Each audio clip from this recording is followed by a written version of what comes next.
Hi, I'm Darren from ActiveOps. We're a company that helps professionalise operations in large back offices around the world. We do that through a combination of method, training, leaders and some software to help you plan and look forward and manage your capacity to meet your customer needs. I think it's interesting that shared services is continuing to evolve, that people are looking at different levels of strategy and technology, but even some of the technologies are still evolving. Nothing's perfect yet. It's all improving step by step, and different companies are using it and different countries are using it to different levels, and then sharing their learning with each other. So I think the collaboration and sharing is the key.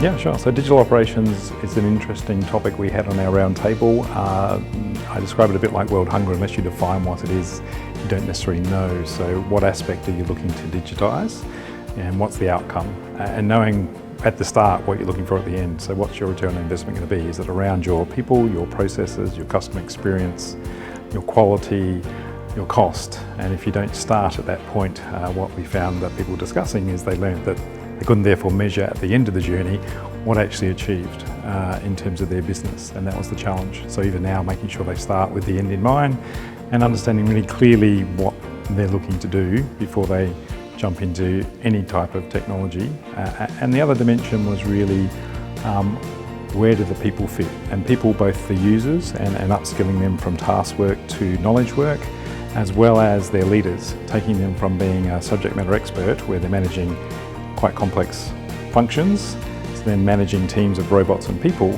How does that change their job? How do we evolve them as individuals as well as the people in that journey? And that was one of the key discussion points as well.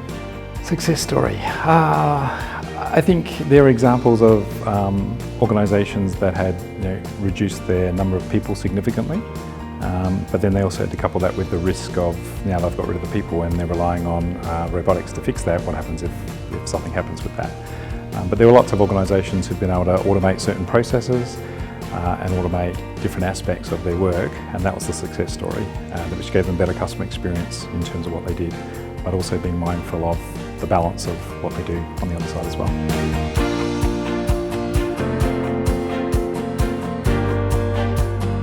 I think the challenge across all countries are different, are at different levels of maturity in what they're doing, and there's different specialisations per country.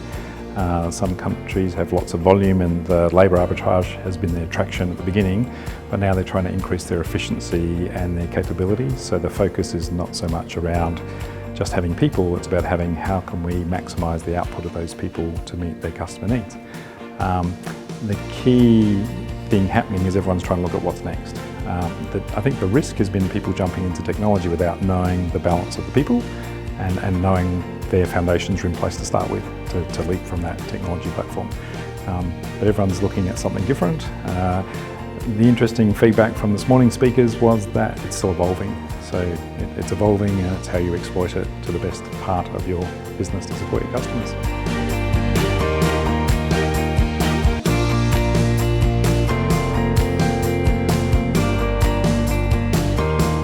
I actually find the more, how to describe it, the countries that have the higher labour rates and the more specialisation, so the Singapores, Hong Kongs, don't necessarily look at the efficiency gains the same as, say, Malaysia, Philippines, India, because they don't need to. So they therefore fit in that category of, well, we've outsourced the simple things, so we'll focus on that, and therefore they're dealing with the complex things.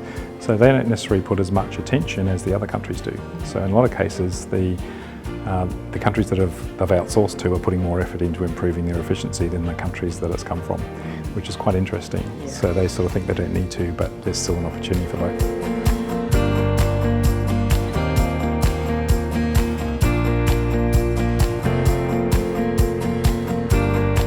I wouldn't say any countries are more advanced than another. I think they're at different levels of learning. Observations and listening to the speakers is, India were early adopters of RPA, but now they're looking at how do they balance the people with the RPA. If you look at the Philippines, they've had lots of opportunity, but they've got to focus now on developing their people to then give them more skills and to increase their operational efficiency. If you jump to Malaysia, they're looking holistically at the combination of technology to take them to the next step, but for different reasons. So you've got lots of people in India and Manila. It's more specialised in shared services here. I tend to repeat it. Yeah. About India and Manila. Yeah. You think I can do that? So, where was I? So start from that, I'll retake. So if you look at different countries, they're all slightly different. So at the moment, the Philippines is investing a lot in people and also looking internally because tariffs are changing in the country. So therefore, how do we improve our efficiency, improve the skills of our people to be the best reason for people to bring their businesses to us? And that's creating opportunities in terms of what they do. If you look at India, have been early adopters of technology, but quite often they'll develop the technology as well themselves and maximise that. And they're balancing that fast uptake of technology with bringing their people on the journey from what we're hearing and seeing in discussions this morning. Malaysia's a bit more becoming a real shared service hub. A lot of companies there that are really specific to shared services and specialising in that area, which is quite good.